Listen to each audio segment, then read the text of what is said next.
No, I don't. I think it's very risky business for a lot of reasons. Most significantly, it seems to reveal Trump doesn't really understand how our nuclear navy works. And tonight, President Trump is issuing a rare threat of nuclear escalation against Russia, saying that he's ordered 2 nuclear submarines to be repositioned in response to, quote, provocative statements made by Russia's former president, Dmitry Medvedev.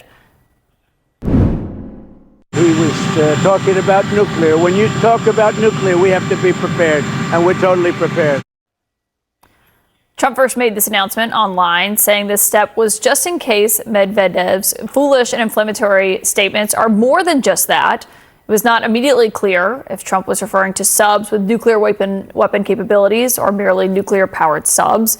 Of course, the current deputy chairman of the Russia Security Council and former president had made a reference on Thursday to Russia's Soviet-era system capable of launching retaliatory nuclear strikes after Trump told him to, quote, watch his words. The two have been trading verbal attacks since Monday when Trump slashed his deadline for Vladimir Putin to end the war in Ukraine. There's been no sign that Putin is listening. However, last night you saw Russia launching its deadliest single attack on Ukraine's capital this year, killing at least 31 people after striking an apartment block. My source tonight is John Bolton, Trump's former national security advisor. And Ambassador, it's great to have you here because obviously the former president doesn't actually have the power to launch Russia's nuclear weapons here. I mean, for people who don't know, he's basically the Kremlin's online troll in recent days. But I wonder if you believe that President Trump's actions were warranted here. Well, if anyone knows about what's going on in places like Russia, people like Medvedev don't have the authority to make rash statements without the nod of Vladimir Putin. So I think that President Trump's response is equally directed to Putin. No, I don't. I think it's very risky business for a lot of reasons. Most significantly, it seems to reveal Trump doesn't really understand how our nuclear navy works and what their plan of operation is.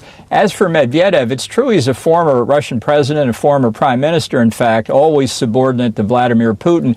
Right now, the position he holds is equivalent to Deputy National Security Advisor. And that shows that he is part of Putin's cabinet. So statements that he makes can be seen as official statements. Now, John Bolton doesn't miss an opportunity to take jabs at Trump, and him saying that President Trump doesn't know how a nuclear navy works is quite interesting, because President Trump does have the Joint Chiefs, and it is their responsibility to inform him of how these things work. He won't make decisions that are related to military movements without passing it through the Joint Chiefs. So here's John Bolton yet again taking another jab at Donald Trump. In the United States, and it's just really very ill-advised to have the president responding to somebody like that, whatever they're tweeting on whatever subject. Even if somebody should respond to him, it shouldn't be the president. But more fundamentally, what Trump may not be understanding here, in which the Kremlin could be misreading, is how the ballistic missile nuclear submarines that we have operate and how they function and serve basically as our second strike capability in the event of a nuclear war. The Ohio-class submarines, the ones that carry the ballistic missiles, don't sit around in port. They're out in a complex, obviously highly classified schedule on what are called extended deterrence patrols. That is to say, a sufficient number of them are in position right now to retaliate against a Russian nuclear attack.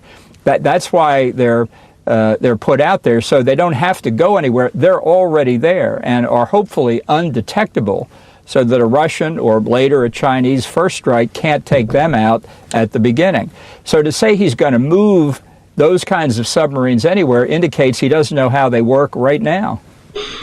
He's the commander-in-chief. He should know where his subs are.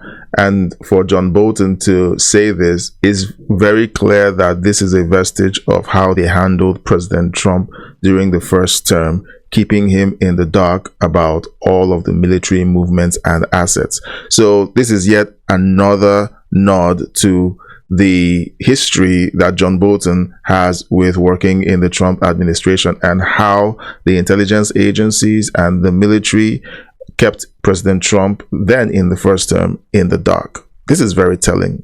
Let me know what you think in the comment section about his comments and about his position about President Trump's knowledge of how nuclear submarines work. And don't forget to subscribe, like, and share the video. It helps out a whole lot.